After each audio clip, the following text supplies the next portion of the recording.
జై శ్రీమన్నారాయణ. ప్రియ భగవద్బంధులకు, యూట్యూబ్ ప్రేక్షకులకు, వీక్షకులకు అందరికీ కూడా నమస్కారం.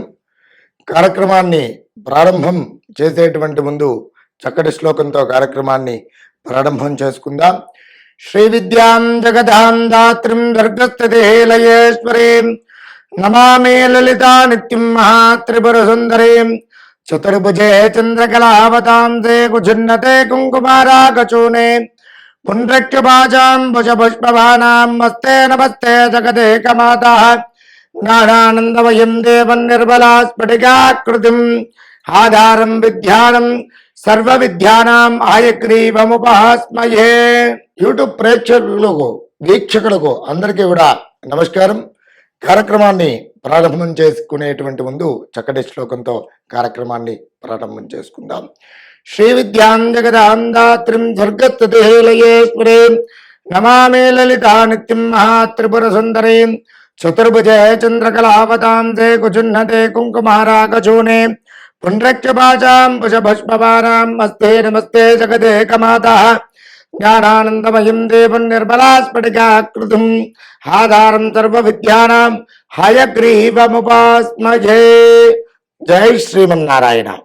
ఈరోజు కార్యక్రమంలో భాగంగా మేషాది మీన పర్యంతం అనగా ద్వాదశ రాశుల వారికి ధనయోగాలు కలగాలంటే ఏ విధమైనటువంటి పరిహారాలు చేసుకోవాలి, అలాగే ఏ విధమైనటువంటి దేవతార్చన చేసుకున్నట్లయితే బాగా ఉంటుంది, ఏ విధమైనటువంటి హోమ ప్రక్రియలు కానివ్వండి, దానాదులు కానివ్వండి, విశేషమైనటువంటి ప్రక్రియలు కానివ్వండి, ఏవి చేసుకుంటే ఈ మేషాది మీన పర్యంతం 12 రాశుల వారికి ఏ విధంగా బాగా ఉంటుంది అనేటువంటి విషయాలు ఏమిటి ఈ వీడియోలో క్షుణ్ణంగా తెలుసుకుందాం.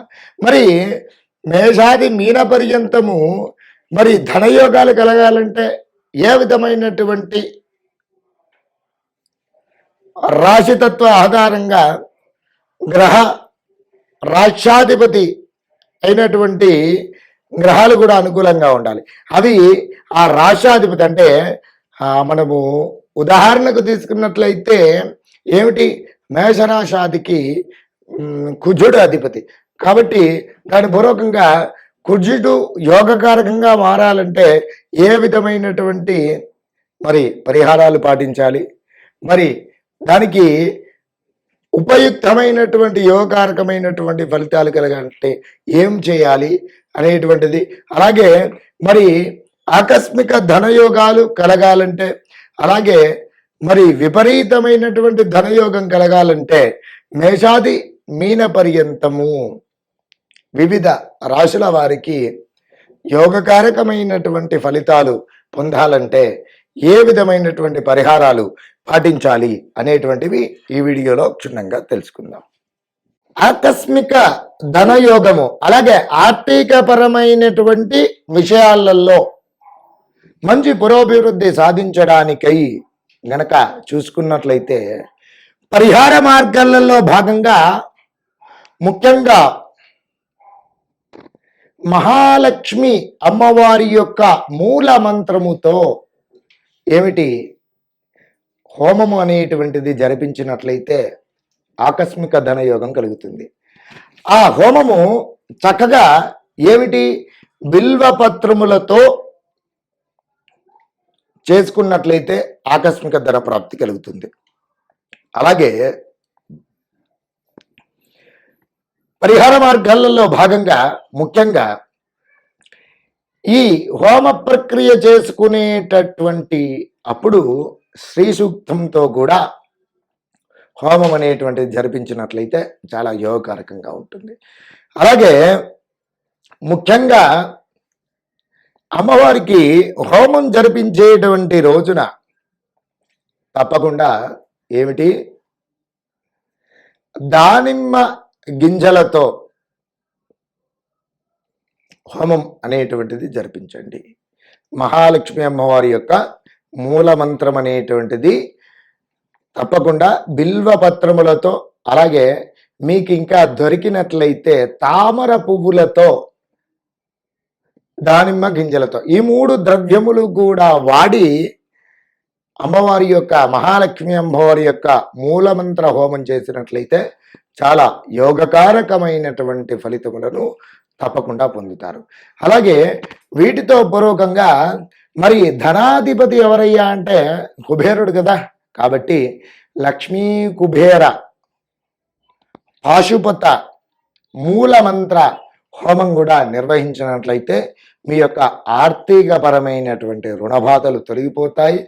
ఆకస్మిక ధనయోగము తప్పకుండా కలుగుతుంది.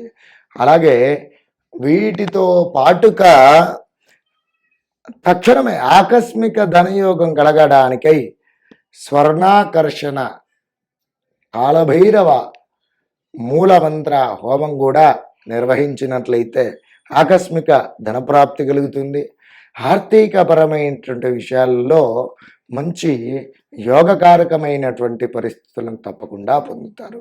అయితే ముఖ్యంగా లక్ష్మీ కుబేర అలాగే మహాలక్ష్మి మూలమంత్ర హోమం నిర్వహించడానికై శుక్రవారం రోజున నిర్వహించండి. అలాగే స్వర్ణాకర్షణ కాలభైరవ మూలమంత్ర హోమము గనక చూసుకున్నట్లయితే ఆదివారము లేదా అమావాస్య, అష్టమి, నవమి తిథులలో గనక చేసుకున్నట్లయితే ఆకస్మిక ధనప్రాప్తి అనేటువంటిది కలగడము, అలాగే విశేషమైనటువంటి ధనాభివృద్ధి కలిగేటువంటి సూచనలు ఉన్నాయి. ఈ విధంగా చేసుకున్నట్లయితే 12 రాశుల వారు అందరూ కూడా చక్కగా యోగకారకమైనటువంటి పరిస్థితులను తప్పకుండా పొందుతారు. మేషరాశి వారికి ముఖ్యంగా ఆకస్మిక ధనయోగాలు కలగాలంటే, అలాగే ఆర్థికపరమైనటువంటి విషయాలలో మంచి పురోభివృద్ధి సాధించాలి అని గనక చూసుకున్నట్లయితే మరి ఏ విధమైనటువంటి పరిహారాలు పాటించినట్లయితే యోగకారకమైనటువంటి ఫలితాలు పొందుతారు అనేటువంటి విషయాలు ఈ వీడియోలో తెలుసుకుందాం.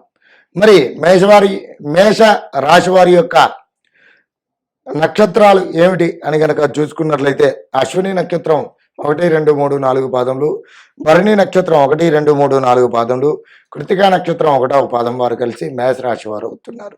వీరి యొక్క జాతక లక్షణాదులు కనుక గమనించినట్లయితే వీరికి అందరికీ మంచి చేయాలనేటువంటి మనస్వభావం కలిగినటువంటి వారు, అలాగే మరి కోపం అధికంగా కలిగినటువంటి వ్యక్తులు, అలాగే చోర ప్రసంగం నందు భయపడేటువంటి మనస్వభావం కలిగినటువంటి వ్యక్తులు, అలాగే ఎర్రని వర్తలాకారమైనటువంటి నేత్రములు కలిగినటువంటి వారు, విశాలమైనటువంటి నేత్రములు కలిగినటువంటి వారు, స్థిరంగా నిలవని సంపద కలిగినటువంటి వారు, అలాగే ఏమిటి ముఖ్యంగా క్రీడారంగం నందు నైపుణ్యం అనేటువంటి కలిగినటువంటి వ్యక్తులు, విశేషంగా పని నిమిత్తం గనక చూసుకున్నట్లయితే కార్యశూరులుగా వీరిని చెప్పుకోవచ్చును. ఇవి వీరి యొక్క జాతక లక్షణాదులు. ఇక మేషరాశి వారికి ఆర్థికపరమైనటువంటి విషయాలలో కానివ్వండి, ఆకస్మిక ధనయోగాలు కలగాలంటే ఏం చేయాలయ్యా అంటే వీరు ముఖ్యంగా మేషరాశి వారు ఎవరైతే ఉన్నారో వారి యొక్క ఇష్టదైవం కానివ్వండి, కులదైవం కానివ్వండి, ప్రతినిత్యం కూడా ఆరాధన చేసుకోవడం చాలా ఉత్తమమైనటువంటి పద్ధతి. అలాగే మేషరాశికి అధిపతి కుజుడు కావడం పూర్వకంగా కుజుడు రుణకారకుడు కాబట్టి మరి ముఖ్యంగా కుజ సంబంధిత అంటే కుజుడికి సంబంధితమైనటువంటి ప్రతి శ్లోకాన్ని ప్రతినిత్యము కూడా నిత్యం అనుసంధానం చేయడము, అలాగే ప్రతి మంగళవారమును కూడా ఏకభుక్త భోజనం చేసుకుంటూ కుజంగారక స్తోత్ర పారాయణాన్ని గనక చేసుకున్నట్లయితే యోగకారకమైనటువంటి ఫలితములను తప్పకుండా పొందుతారు.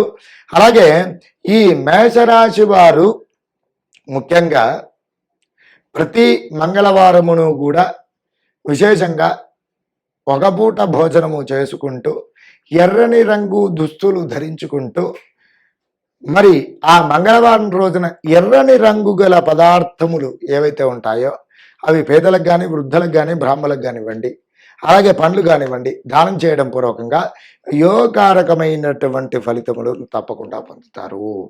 ఆర్థికపరమైనటువంటి విషయాలలో చాలా మంచి పురోభివృద్ధి సాధిస్తారు. ఆకస్మిక ధన ప్రాప్తి తప్పకుండా కలుగుతుంది. ముఖ్యమైనటువంటి విషయం ఏమిటి అనగా, ఆకస్మిక ధనయోగము కలగాలంటే, అలాగే ధనయోగాలు మన అన్ని రాశుల వారికి అలాగే మరి మనకి కలగాలి అని చెప్పి అనుకున్నట్లయితే కొన్ని శాస్త్రంలో చెప్పబడినటువంటి విషయాలు ఏమిటి అంటే, ముఖ్యంగా ప్రతినిత్యమును కూడా కులదేవత ఆరాధన అనేటువంటిది విశేషంగా చేసుకుంటూ ఉండాలి. అలాగే ఇష్టదేవత ఆరాధన అంటే తమకు ఇష్టమైనటువంటి దేవీ దేవత ఆరాధన అనేటువంటిది ప్రతినిత్యము కూడా అనుసంధానం చేసుకుంటూ ధూప దీప నైవేద్యములు ప్రతినిత్యము కూడా చేసుకున్నట్లయితే ప్రతి రాశి వారికి కూడా యోగకారకమైనటువంటి ఫలితములు ధనయోగములు అన్నీ కూడా సిద్ధిస్తూ ఉంటాయి. అలాగే కలౌ వెంకటేశ్వర అనేటువంటి శాస్త్రవచనం ప్రకారము ఏమిటి, ముఖ్యంగా కలియుగంలో మిక్కిలి ప్రత్యక్షమైనటువంటి దైవము వెంకటేశ్వర స్వామి వారు. కాబట్టి ఆ వెంకటేశ్వర స్వామి వారికి ఏమిటి అనగా, ప్రతి శనివారమును కూడా వెంకటేశ్వర స్వామి వారి యొక్క చిత్రపటమును ఉంచి చక్కగా స్వామివారికి తులసి దళములతో ఏమిటి మరి అర్చన గావించి, ఒకటి తులసి దళ మాల అనేటువంటి స్వామివారికి ఏర్పాటు చేసి ఆవు నేతితో దీపారాధన అనేటువంటిది గావించి, మరి సుగంధ పుష్పములతో స్వామివారికి అర్చన అనేటువంటిది నివేదించి, మరి చక్కగా స్వామివారికి షోడశోపచారములతో గనక పూజించినట్లయితే విశేషమైనటువంటి యోగకారకమైనటువంటి ఫలితములను తప్పకుండా పొందుతారు.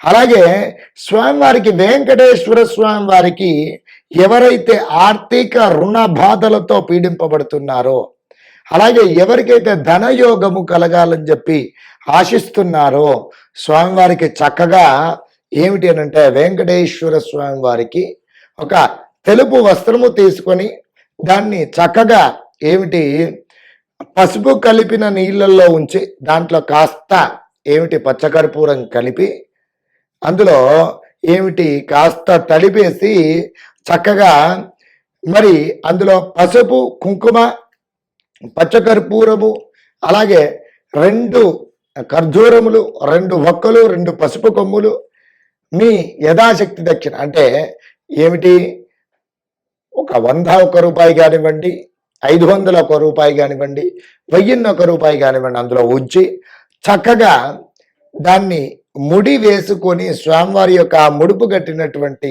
ఆ వస్త్రమునకు చక్కగా తిరునామం అనేటువంటిది పెట్టి 9 శనివారములను కూడా ఆ వెంకటేశ్వర స్వామి వారి యొక్క ఏమిటి ఆ చిత్రపటం దగ్గర దీపారాధన చేసుకుంటూ దీనికి కూడా షోడశోపచార పూజములు అనేటువంటి చక్కగా జరిపించినట్లయితే మీ యొక్క ధనపరమైనటువంటి విషయాలలో యోగకారకమైనటువంటి ఫలితములను తప్పకుండా పొందుతారు. ఆర్థికపరమైనటువంటి రుణ బాధలు తప్పకుండా తొలగిపోతాయి. ఈ విధంగా చేసుకున్నట్లయితే మంచి చక్కటి యోగకారకమైనటువంటి ఫలితము పొందుతారు.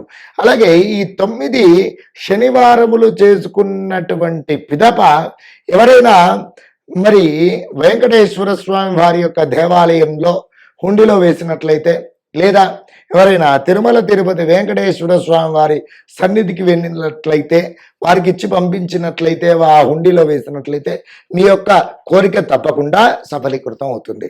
అలాగే ఇక ఆకస్మిక ధనయోగములు మంచి ధనయోగము కలగాలి అని అంటే, ఆర్థిక పరిస్థితులు మెరుగుపడాలంటే శుక్రవారం చేయాల్సినటువంటి ప్రక్రియ కూడా ఒకటి ఉంది అన్ని రాశుల వారు. ఏమిటనగా ప్రతి శుక్రవారమును కూడా చక్కగా అభ్యంగన స్నానమును ఆచరించి మరి ప్రాతకాలంలో నిద్రలేచే స్నాన సంధ్య అనుష్ఠానం చేసుకొని చక్కగా అమ్మవారికి ఏమిటి మహాలక్ష్మి అమ్మవారికి చక్కగా బిల్వ పత్రములతో అర్చించి ఆవు నేతితో ఎర్రని బొత్తితో మహాలక్ష్మి అమ్మవారికి చక్కగా దీపారాధన చేసుకోవాలి. అలాగే గులాబీ పూలతో కానివ్వండి, ఎర్ర మాందార పూలతో కానివ్వండి మహాలక్ష్మి అమ్మవారిని అర్చన చేయండి. ఇలా 9 శుక్రవారములను కూడా చేయండి. ఈ విధంగా చేసినట్లయితే యోగకారకమైనటువంటి ఫలితాలను పొందుతారు. అలాగే ఈ 9 శుక్రవారములను కూడా కనకదార స్తోత్ర పారాయణం చేసుకోవడం పూర్వకంగా యోగకారకమైనటువంటి ఫలితములను తప్పకుండా పొందుతారు. అలాగే ఈ ప్రతి శుక్రవారమును కూడా 9 శుక్రవారములను కూడా మహాలక్ష్మి అమ్మవారి యొక్క మూల మంత్రము ఏమిటి అనగా ఓం శ్రీం హ్రీం శ్రీం కమలే కమలాలయే ప్రసీద ప్రసీద శ్రీం హ్రీం శ్రీం మహాలక్ష్మై నమః అనేటువంటి ఈ యొక్క మహామంత్రాన్ని స్మరించుకుంటూ చక్కగా కుంకుమార్చన చేస్తూ ఉండండి ఒక 108 సార్లు. ఈ విధంగా చేసుకున్నట్లయితే యోగకారకమైనటువంటి ఫలితములు తప్పకుండా పొందుతారు. అలాగే ఈ శుక్రవారమును తప్పకుండా ఏకభుక్త భోజనము చేయండి. అలాగే శనివారం విడవకుండా పఠించవలసినటువంటి నామజపం కూడా ఉంటుంది. ఏమిటి, వెంకటేశ్వర స్వామి వారికి దీపారాధన చేసుకోమని చెప్పినాను కదా, వారి యొక్క మూల మంత్రం ఏమిటి అనగా చక్కగా వెంకటేశ్వర స్వామి వారి యొక్క గాయత్రి నామం ఉంటుంది కదా, గాయత్రి ఏమిటి మూలమంత్రం ఉంటుంది కదా, దాన్ని జపించుకున్నట్లయితే బాగుగా ఉంటుంది. ఏమిటి, ఓం నిరంజనాయ విద్మయే నిరాభాసాయ ధీమహి తన్నో శ్రీనివాస ప్రచోదయాత్ అనేటువంటి నామాన్ని ఏమిటి ఆ 9 శనివారములను కూడా చక్కగా పఠించుకుంటూ మీరు చక్కగా పూజ చేసుకున్నట్లయితే స్వామివారి యొక్క అనుగ్రహం, ఇటు చక్కగా అమ్మవారి యొక్క అనుగ్రహం అనేటువంటిది చక్కగా మీకు లభిస్తుంది. అలాగే మరి ముఖ్యంగా ప్రతి శుక్రవారమును కూడా ఈ మహాలక్ష్మి అమ్మవారి యొక్క మూల మంత్రముతో పాటు ఒక 27 సార్లు కూడా కుంకుమార్చన చేసేటువంటి ఒక మహా శక్తివంతమైనటువంటి మూలమంత్రం కూడా ఉంది. అది ఏమిటి అనగా ఓం హ్రీం త్రిభువన పాలిన్యై మహాలక్ష్మై అస్మాకం దారిద్ర్యం నాశయ నాశయ ప్రచురం ధనం మే దేహి దేహి క్లీం హ్రీం శ్రీం ఓం అనేటువంటి నామాన్ని ప్రతి శుక్రవారమును కూడా 27 సార్లు మరి అమ్మవారి యొక్క డాలర్ కానీ పెట్టుకొని, అలాగే అమ్మవారి యొక్క రూపం ఏదైనా ఉన్నా సరే ఆ కుంకుమార్చన 27 సార్లు గనక ఈ మంత్రంతో చేసినట్లయితే మరి అందరికీ కూడా ఆకస్మికమైనటువంటి ధనయోగము, ఆర్థికపరమైనటువంటి విషయాలలో యోగకారకమైనటువంటి ఫలితములను తప్పకుండా అనుభవిస్తారు.